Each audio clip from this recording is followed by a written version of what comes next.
And so, being born in the 70s or 70, by the time you were in, teenage age, that crack had hit. New York was heavy. Yeah. And one thing, before I knock New York, it went all over the place, but New York had such an energy and liveliness. I mean, New York was on 10, 12 all the time. All the time. So with you growing up in the Bronx, that was a rough part. Yeah. The crack hit, the drug dealers hit, and all that kind of stuff. Yeah. You was out in them streets. Yeah. I heard you got caught up a little bit. Yeah, got caught up a little bit. My family, crack hit my home. I had, two brothers that had become crack addicts. My mom started with, cocaine addiction. Wow. And my mom was a functioning cocaine addict. She would hold 2-3 jobs, still work, and get high. And it tore my family apart. It was so bad. The whole area, people who you looked up to, were just down bad. Wow. Were down bad. And for me, I don't know how I rationalized it, but I left, and I ended up going out to Brooklyn, and one of my boys was hustling, and I would see him every week come home with just the fly stuff. And I was like, "What you doing, man?" He was like, "Yo, you want to get down?" I'm like, "What is it?" And he told me, and I just said, "Yeah, I'm down." So we went. We were working for these Jamaican cats, and we sold weight. And in my rationale, it was like me kind of taking it back out on what had happened to my family, if that makes sense. I was to do other people. Yeah, I was like, man, I'm gonna go ahead and hurt my family, so I'm gonna go. And it made sense to me at the time. I was young, and all I thought about was the money. Right, sure. But obviously later, as I, decided to this ain't for me. Sure. I just realized that, But what made your mom, being a strong mom she was, telling your brother to bring the TV back? Yeah. Slide into something. Was your father around at the time? My father wasn't around. Oh, well, okay. I had only seen my pops when I was about 5. Then I saw him again before he passed when I was 18. He died in '89. Do you think people get in, like a person like your mother, she was good, upstanding citizen, whatever. Do you think like loneliness, depression, like what makes people go? Because I never done it. So my mom partied. My mom worked for Nicky Barnes back in the day. And she wanted her to bring a TV back? What's wrong with it? Come on, what kind of mama you got, man? My mom stayed, what kind of duality we got here going on? She knew all of them. Frank, Lucas, she knew all of them. She, they would use mules, the women as mules back then. So they pack all the stuff, go from drug house to drug house, and she was known for her cooking. So she would, in more ways than one. Right? Yeah, literally. So she would, not only cook the crack, but she would make plates. Chicken, mac and cheese, like they love to cook, and so she would cook for them. Also, being a mule and all that stuff. So she was around it.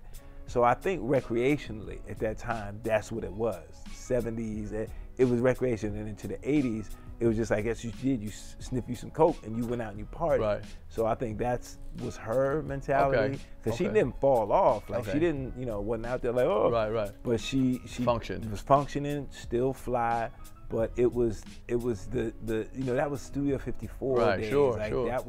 That was what people did. Could you tell your mom was doing something maybe? Oh yeah, I'd be sitting in the room and watch her.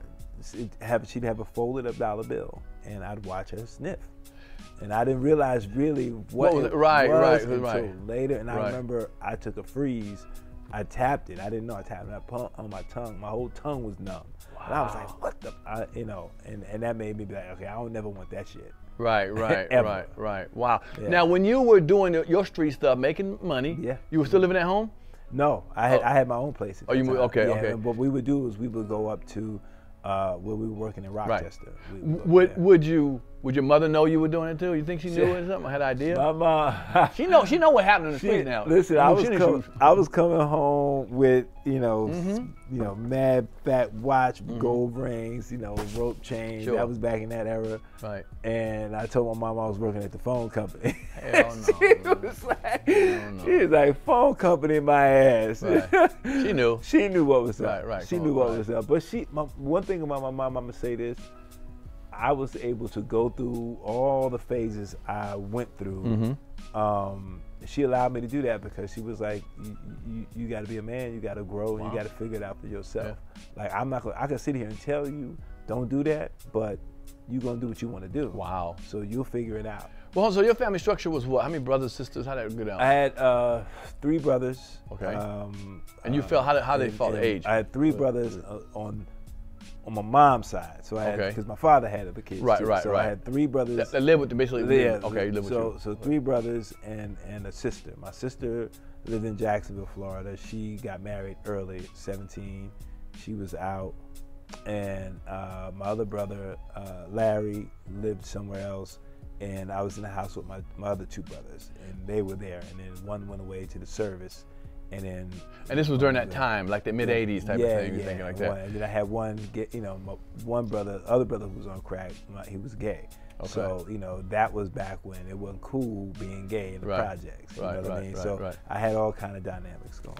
Okay. It's cool to be gay now in the project? I'm just saying, like, it's different now. Now you can be project, like. I mean, Hollywood.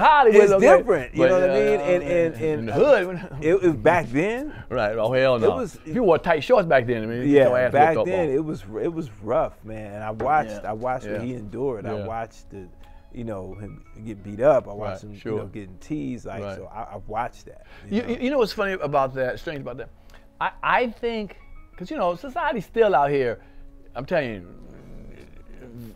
the gays are getting it right. The people gay, they're getting it right. But it's still not an open door, open door policy. It's not easy for them. Right. But I feel like, and it has nothing to do with us being touched or anything. But I think we're in a liberal city. When we live in Hollywood, we have to learn. We're around those people. You know what I'm saying? You get to know them. You get to know they're regular people too. You know what I'm saying? Just be gay. But if you go take it down North Carolina, Stockton, them little hole in the wall, little small cities or whatever. Toledo, Ohio. Exactly. They like, man, you gay, you talk to him. Like, really? But I think it's because, I think it's that old school mentality. It's that, but being around the country, I've been in the last couple of years, I was doing this play, New Jack City, and we traveled around. I got to see a lot of places have changed. A lot of places are more progressive, and it's not like it was when I was younger. Sure. I mean, and, again, watching my brother go through that, and I've never been like, get away. Like, I saw it up front in my home, right? And I loved him, right? And that was all that mattered. Sure, you know what I'm saying? And my brother was amazing. He was an amazing spirit. Amazing spirit. He taught me a lot, right? And I think right now he would be one. I hate that he never got to see the stuff that happened for me. You know what I mean? On this side. Sure. You know what I mean? Sure. No, so sure. That's one of the things I think about. But then, I'm going to say lucky. You're lucky that you grew up around something like that to get to know. Yeah. Just to accept other people that aren't the same as you. Yeah, but, it's my, and I talk about that, I've had a conversation because I've heard people go like, I've heard people say, oh man, I don't want that for that person. And I'm like, what is that? Right. They're born like if you are, believer of the Creator. I ain't talking about religion. Right. I don't rock with religion. The infinite Creator, universal, that is, then you are who you're supposed to be. I won't even have a conversation with somebody about, gays or whatever, if you don't believe they were born that way. And then I can talk to you about. Yeah. And I asked them, have you talked to a gay person and asked how, man, he was touched one time, he turned gay. No, bro, no. Or I knew in high school he dated girls. He was masking it until he got a chance to do what he wanted. Who would want to be gay, especially with the way people treat gays? Yeah. You know what I'm saying? So, and I say this, and we get off the subject, because I say even with black folk, I say, the shit we've been through and pushed through and all that kind of stuff. Why would you want that on someone else? Why would you want to treat someone the way you don't like the way you was treated? And so then, you know what I'm saying? I'm like, come on now. And then they walk around and mask and hide and can't be. I watch my brother just try to hide and be different and this and that. And it's like, why, do we have to even put on that facade?